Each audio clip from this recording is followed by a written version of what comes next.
Na primeira semana como líder, ele achou que estava arrasando. E aí passaram-se 6 semanas e ninguém mais chamava ele para uma conversa. E se você acha que isso é só uma historinha para prender sua atenção, saiba que esse é um cenário muito comum, mais comum até do que você imagina. Essa é uma história real de um analista que foi promovido a líder técnico e ele era um excelente profissional, ele era respeitado, ele tinha domínio ali do código, ele entendia os padrões, ele entregava com destaque o ano inteiro e foi isso que levou ele inclusive a essa posição de liderança. Mas poucos meses depois dele ser promovido, ele se viu ali isolado, com entregas atrasadas, com ruídos de comunicação, com frustração e com a certeza de que alguma coisa tinha saído do controle e ele não fazia a menor ideia do porquê. E você vai descobrir o porquê. Afinal, você está aqui no podcast Spoilers da Vida, onde toda semana eu vou te trazer um conteúdo cheio de insights sobre comportamento, carreira, tecnologia e muito mais. Se você não me conhece, meu nome é Bruno Ribeiro, eu sou especialista no desenvolvimento de pessoas. E se você é novo por aqui, não deixe de assinar o canal e ativar as notificações para você receber conteúdos exclusivos toda semana, conteúdos que eu venho produzindo aí há 7 anos, né? Se você preferir, também pode acompanhar a gente pelas outras redes sociais que eu vou deixar aqui na descrição desse episódio. O que derruba um novo líder não é a falta de conhecimento técnico, mas é a ausência do preparo emocional e relacional para liderar com pessoas. E pior, muitas vezes ele só percebe isso quando ele já perdeu a confiança do time.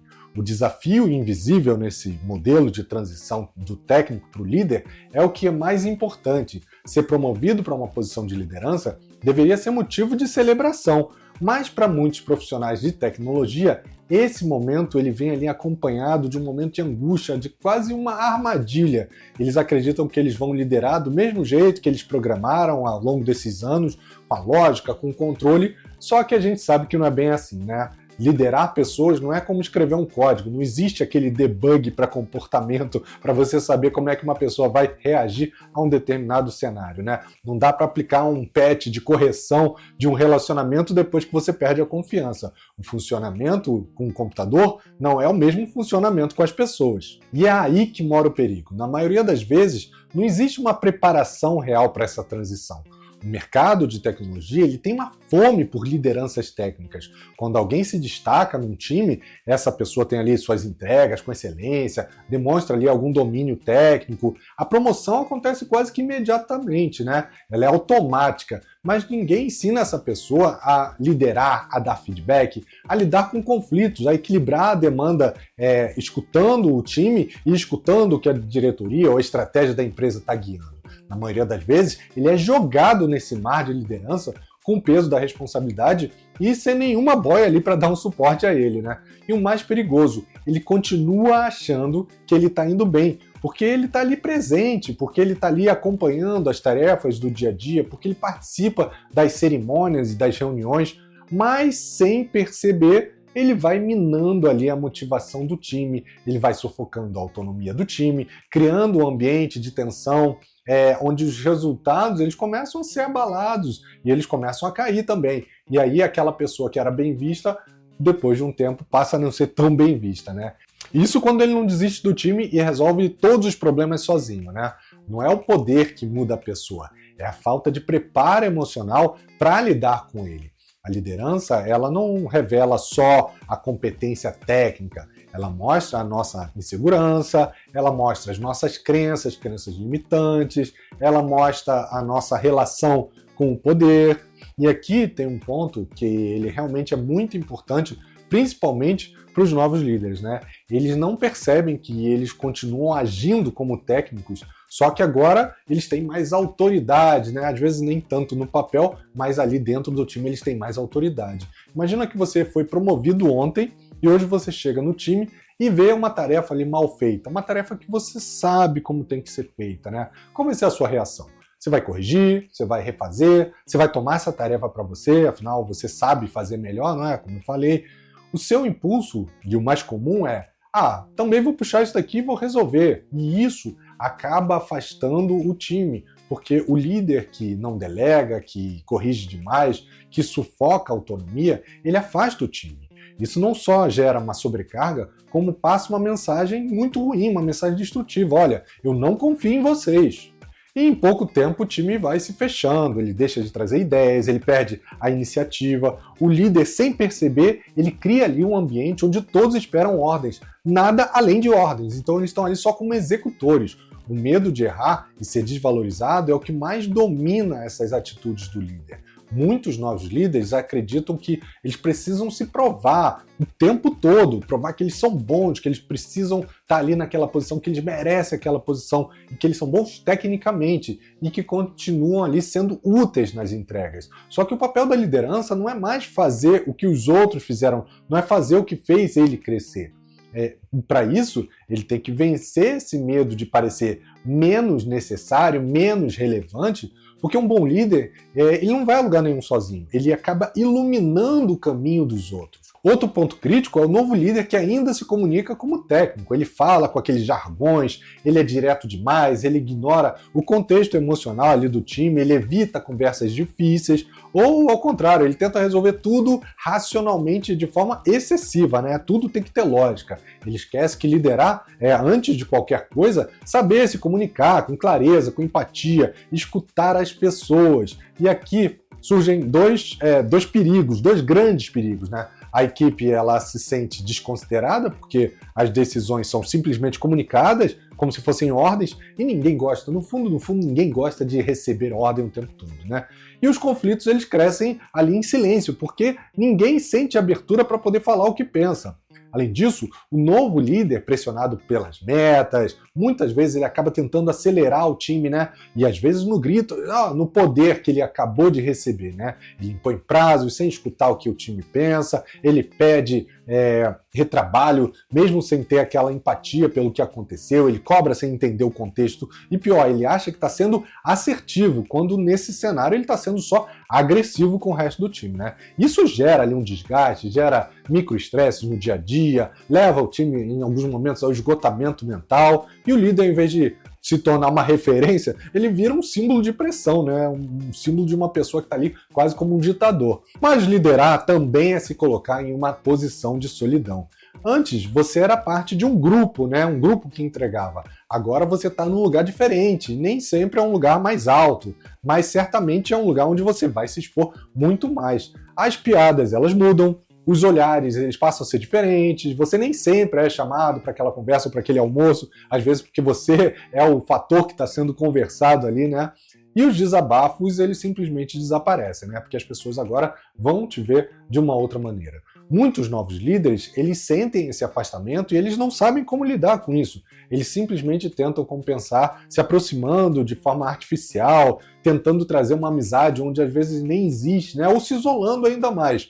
Quando, na verdade, o que falta é essa vulnerabilidade, é a consciência, é uma presença genuína, é estar ali pelo outro de forma natural. Liderança não é popularidade, é confiança. O erro mais comum entre os líderes de primeira viagem é achar que a sua função é continuar sendo o melhor técnico do time, mas agora o jogo é totalmente diferente. Você é quem protege o time do caos externo, né? Você é aquele defensor ali, o facilitador do time, quem traduz as expectativas da diretoria, da empresa, em metas e em atividades, coisas que são realistas, ouvindo ali o seu time. Quem constrói pontes entre as pessoas, entre as áreas, esse é o papel verdadeiro do líder. Quem modela o comportamento esperado, e aí sim, pelo exemplo, né? O líder tem que ser aquele exemplo para o time. Ou seja, não se trata mais de dominar uma linguagem de programação, mas saber lidar com a linguagem humana, né? A conversa, a escutativa, a comunicação clara e assertiva. E isso exige intencionalidade,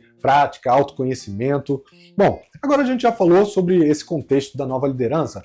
Vamos direto ao ponto, né? Eu sei que vocês querem, estavam esperando ali os 5 erros mais comuns que fazem todo novo líder perder a equipe sem perceber, é claro. E aqui eu vou falar como evitar e também como corrigir esses erros. Mas antes, se você não curtiu esse conteúdo até agora, dá uma pausa, dá uma curtida, deixa o seu comentário, compartilha esse podcast com mais alguém, porque é isso que faz com que esse conteúdo chegue a mais pessoas. E tudo isso se você é de tecnologia, você sabe, né? E tudo isso é culpa do algoritmo. A gente sabe que quanto mais a gente interage com o conteúdo, mais esse conteúdo chega para outras pessoas. Então vai lá, interage, dá sua curtida, deixa seu comentário.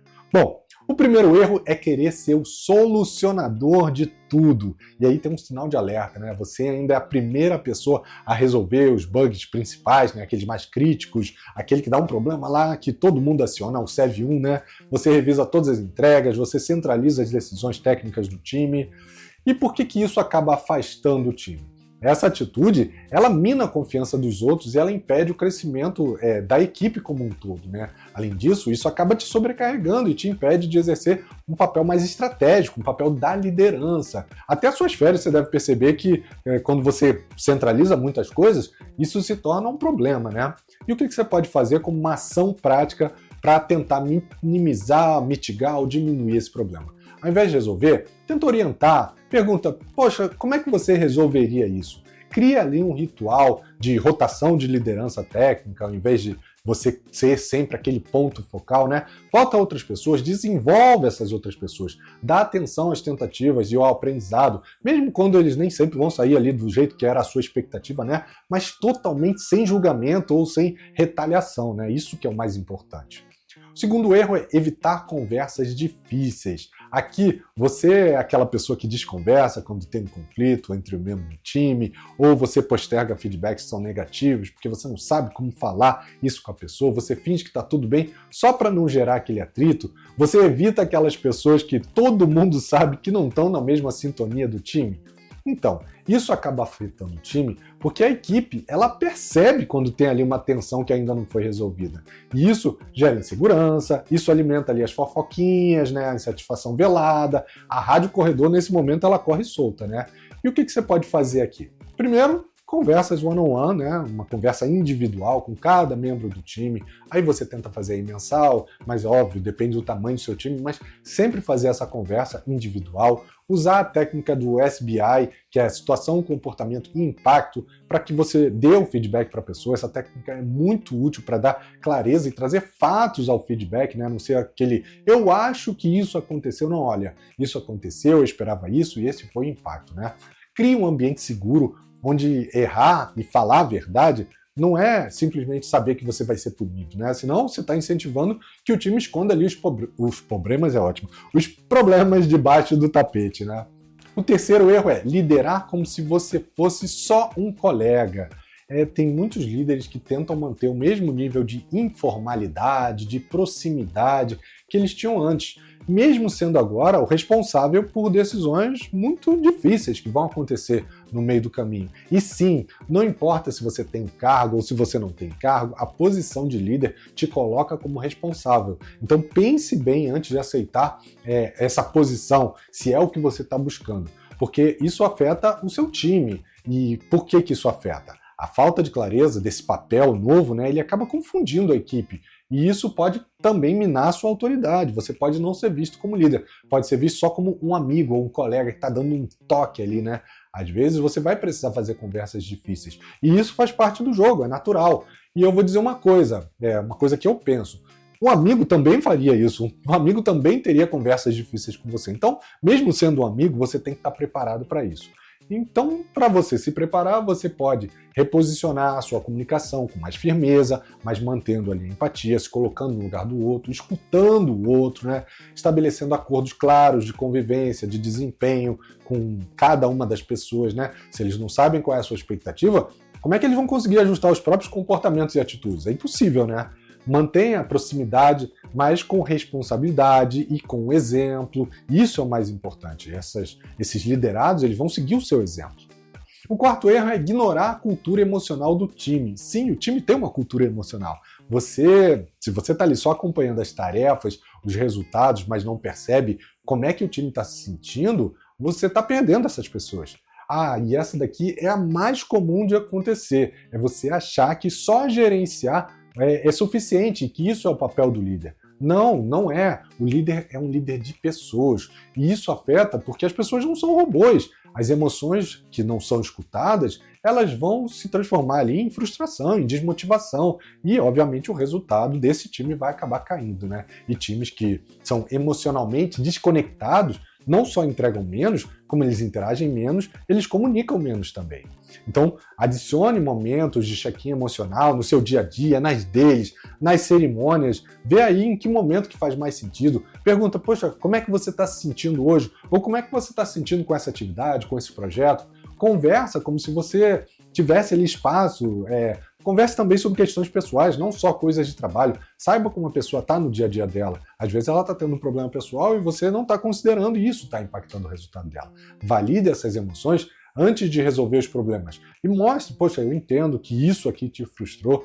E quando eu falo entender não quer dizer aceitar qualquer coisa. Significa nem muito menos esquecer, né? Significa que você está ali se colocando no lugar dessa pessoa. E isso é ter empatia. E o quinto e último erro é não se desenvolver como líder. Essa daqui é ótima, né? É aquele sinal, você segue ali estudando frameworks, estudando tecnologia, mas não estuda nada sobre gestão, sobre liderança, sobre inteligência emocional, sobre comportamento, né? E isso afeta o time porque quando uma pessoa se torna líder, é natural que o time espere que essa pessoa continue se desenvolvendo e principalmente nessas questões de liderança. Se você escolheu ser líder, saiba que o aprendizado ele vai ser contínuo e cada novo passo que você der de liderança, e liderança não é um único passo, você vai ter que desenvolver habilidades diferentes. Então, leia um livro por trimestre, no mínimo, sobre liderança ou gestão. Se você não começou a ler, eu sugiro, comece pelo Pipeline da Liderança, do Rancharan. É um livro muito bom que vai mostrando cada uma das etapas de liderança. Faça mentorias com líderes mais experientes. É muito bom você ouvir o que essas pessoas passaram, principalmente os problemas que elas tiveram, para que você não caia nos mesmos problemas. Participe de comunidades, de eventos voltados à liderança, lideranças de tecnologia. E o verdadeiro teste do líder não está mais nas metas batidas, mas nas pessoas que permanecem engajadas, motivadas do lado desse líder. Talvez você esteja só começando a enxergar a sua liderança com novos olhos, e não como um título, ou como um crachá, como uma autoridade, né, formal que foi dada a você, mas como um papel profundamente humano, vamos falar a verdade aqui, e é desafiador, e é solitário, e é transformador também, né? Então, para fechar, a gente viu que os erros mais perigosos de um novo líder de tecnologia não são cometidos por maldade, mas principalmente por inexperiência emocional. São atitudes automáticas, muitas vezes herdadas de culturas técnicas anteriores, que valorizam ali o saber fazer mais do que o saber lidar, ou saber liderar, ou saber comunicar. Só que líderes de times de tecnologia hoje vai muito além dessas ferramentas, dessas técnicas e metodologias. É sobre inspirar confiança, cultivar autonomia, escutar com empatia, crescer junto com a pessoa, fazer com que os outros cresçam. Você não precisa saber de tudo agora, não precisa ser um líder perfeito, até porque não existe isso, né? Só precisa ter coragem de olhar para si mesmo e de reconhecer os seus pontos cegos, o que você precisa se comprometer para evoluir num novo ciclo, né? Porque um líder que erra e se transforma, ele acaba inspirando muito mais do que aquele líder que tenta o tempo todo parecer invencível, o líder perfeito. Como eu falei, não existe líder perfeito. Seja o líder que você gostaria de ter tido. Porque um time que confia no seu líder, ele entrega muito mais do que simplesmente o código, um produto, ele entrega alma, ele entrega energia, ele entrega um propósito maior. Essa é a verdadeira entrega que nenhuma outra máquina pode substituir. E se você gostou desse conteúdo, e eu tenho certeza que você gostou, fica aqui o pedido para você curtir, deixar o seu comentário, compartilhar ele com alguém que precisa conhecer esses erros comuns dos novos líderes. E a gente se vê nas próximas semanas, né? Toda segunda, como eu falei, tem um episódio. Se você quiser acompanhar os cortes desse episódio, eles vão estar no YouTube, no Instagram, no TikTok. Os links das minhas redes sociais vão estar aqui na descrição ou na bio, dependendo de onde você esteja assistindo. Um abraço e até semana que vem. Tchau, tchau, pessoal!